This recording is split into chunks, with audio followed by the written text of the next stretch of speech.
Hi friends, मैं सुधांशु गोस्वामी, आपका मोटिवाइजर।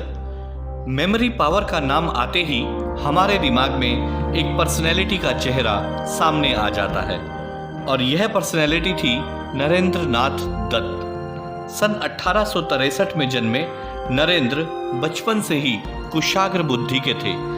यही नरेंद्र 19वीं शताब्दी के महान सन्यासी स्वामी श्री रामकृष्ण के शिष्य बने। 1893 में उन्होंने अमेरिका स्थित शिकागो में आयोजित विश्व धर्म महासभा में भारत की ओर से सनातन धर्म का प्रतिनिधित्व किया। नरेंद्र ही वे सन्यासी थे जिन्होंने अमेरिका और यूरोप के हर एक देश में भारत का योग और हिंदू धर्म का दर्शन पहुंचाया। इस वीडियो का पूरा लाभ लेने के लिए इसे अंत तक जरूर देखें। हम बात कर रहे थे मेमोरी पावर की।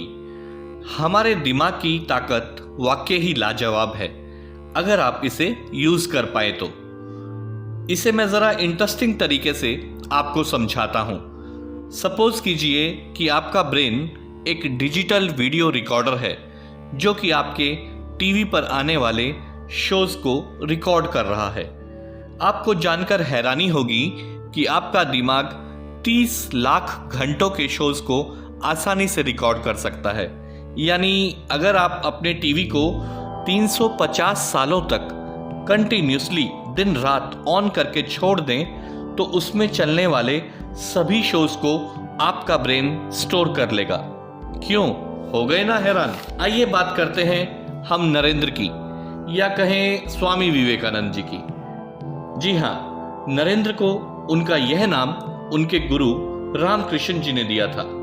स्वामी विवेकानंद जी की मेमोरी बहुत ही कमाल की थी। वे 600 से 700 पेजेस की किताब को कुछ ही घंटों में पढ़ लेते थे और वे केवल पढ़ते ही नहीं थे बल्कि उसे वर्ड टू वर्ड याद भी कर लेते थे।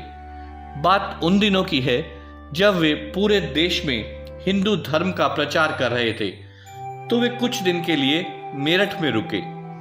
विवेकानंद जी जब भी किसी नए शहर में पहुंचते थे तो उनकी पहली तलाश एक लाइब्रेरी की होती थी जहां उन्हें कुछ धार्मिक पुस्तकें मिल सकें।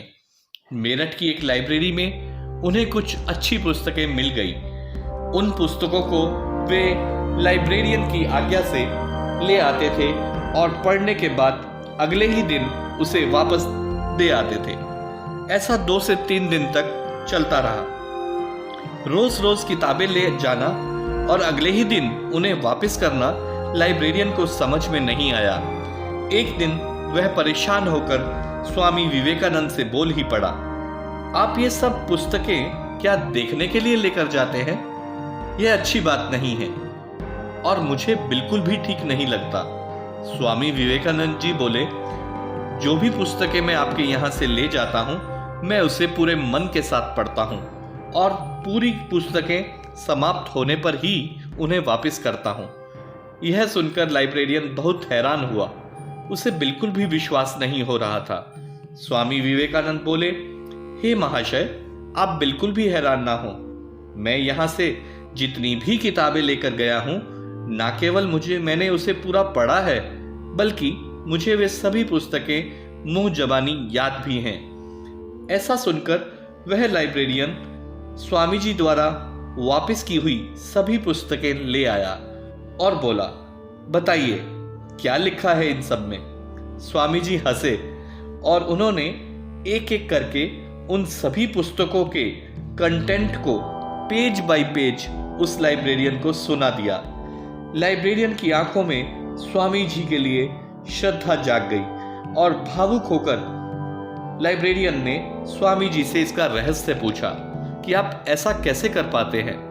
स्वामी जी ने कहा, आप जितना भी अपने दिमाग को समझते हो, दिमाग उससे कहीं ज्यादा शक्तिशाली है, परंतु जरूरत है उन शक्तियों को पहचानने की। एक समय में एक ही काम करो, जो भी करो उसे अगर पूरे फोकस के साथ करोगे तो वह चीज आपके दिमाग में हमेशा के लिए स्टोर हो जाएगी।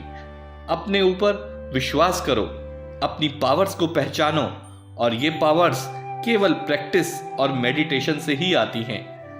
सत्य ही तो है हम अपने दिमाग का इस्तेमाल ही नहीं करते। इवन हम छोटी छोटी याद करने की चीज़ें भी याद नहीं करते। दिमाग से याद करने की चीज़ों को हमने गैजेट पर छोड़ दिया है। किसी का भी address, phone number, mail ID store करना है तो हम दिमाग में नहीं, मोबाइल में सेव करते हैं। आप में से कितने लोगों को अपना आधार नंबर याद है? जब आप अपने ब्रेन को याद करने की प्रैक्टिस ही नहीं करवाएंगे तो वो निष्क्रिय तो हो ही जाएगा। स्वामी विवेकानंद जी ने कहा है कि एक ही विचार लो सफलता का, उसे अपना जीवन बना लो, उसके बारे में सोचो, उसके सपने देखो, उस विचार को जियो, अपने मस्तिष्क को, मांसपेशियों को, शरीर के हर हिस्से को उस विचार में डुबो दो और बाकी सब विचारों को किनारे पर रख दो। यही सफल होने का तरीका है। दोस्तों, अगर आपको मेरा यह वीडियो पसंद आया हो तो कमेंट में ज़रूर लिखिएगा और हाँ, please share this video and subscribe my channel for such types of motivational videos. नीचे डिस्क्रिप्शन में आपको मेरे सभी मोटिवेशनल वीडियोस की प्लेलिस्ट मिल जाएगी। जय हिंद, वंदे मातरम।